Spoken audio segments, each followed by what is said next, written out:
যেটা বলছিলে ঠিক এই জায়গা থেকে আমি একটু জানতে চাইবো, এই যে যার মৃত্যু হয়েছে সঞ্জু, সেও প্রাক্তন বিধায়ক লাভলি মৈত্র ঘনিষ্ঠ, এবং যারা ইতিমধ্যে পুলিশের জালে তারাও প্রাক্তন বিধায়ক লাভলি মৈত্র ঘনিষ্ঠ, অর্থাৎ তৃণমূলের লোকে অভিষেক বন্দ্যোপাধ্যায়কে মেরেছে।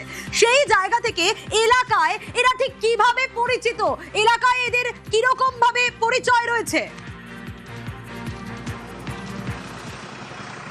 দেখো, প্রত্যেকেই তৃণমূল কংগ্রেসের সক্রিয় কর্মী এবং প্রত্যেকেই এরা বিধায়কের ঘনিষ্ঠ। তুমি যেটা বলছিলে লাভলি মৈত্রের ঘনিষ্ঠ, এবং সেই ঘনিষ্ঠতার সুযোগ নিয়ে এলাকায় বিভিন্ন ধরনের তারা তোলাবাজি থেকে শুরু করে একাধিক কাজের সঙ্গে যুক্ত ছিলেন।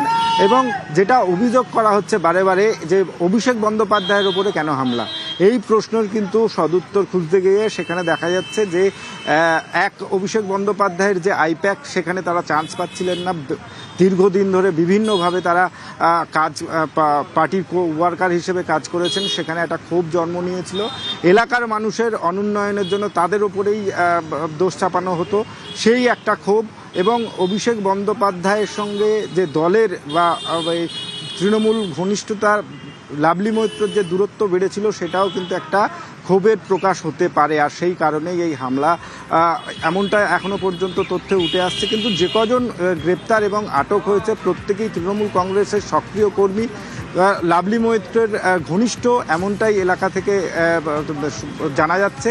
এবং এই মুহূর্তে যারা গ্রেপ্তার হয়েছেন তাদেরকে বারুইপুর মহকুমা আদালতে সঙ্গে থাকো একটু, কারণ এই প্রশ্ন রূপা গাঙ্গুলিও তুলছেন যে সোনারপুর দক্ষিণের প্রাক্তন বিধায়ক লাভলি মৈত্র ঘনিষ্ঠ, তৃণমূল ঘনিষ্ঠ এরা, যারা ইতিমধ্যেই পুলিশের জালে যে 5 জনকে গ্রেপ্তার করা হয়েছে অভিষেক বন্দ্যোপাধ্যায়ের উপর হামলার ঘটনায়।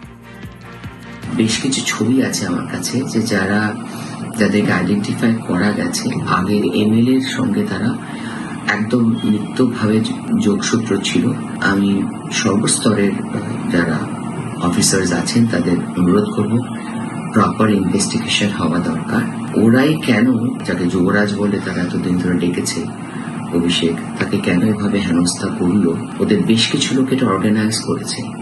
এবং তার মধ্যে আমি লোকাল লোকেদের মধ্যে বলতে শুনেছি পাবলা টাবলা এরকম কেউ আছেন যারা কাউন্সিলরের স্বামীরা, তারা আছেন ওখানে। তো তারা এই ব্যবস্থাটা করলেন কেন, জেনে বুঝে অভিষেক বাবুকে ওখানে নিয়ে যাওয়া হলো কেন? যারা এটা ক্রিয়েট করেছে বিজেপি সরকারকে দুর্নাম করার জন্য, তাদের জন্য পুলিশ ধরে আইডেন্টিফাই করে, যা উপযুক্ত যথাযুক্ত শাস্তি যেন তারা পায়। যেটা হয়েছে ওরা হেনস্থা হতে হচ্ছে সেটা সুখকর নয়। এখানে আইডেন্টিফাই করা গেছে বেশ কিছু লোককে যারা অ্যাকচুয়ালি লাভলি মৈত্রের সঙ্গে থাকতেন, এবং দেখা গেছে তারা টাকা তুলতেন। তারা উল্টে কেন মেরেছেন?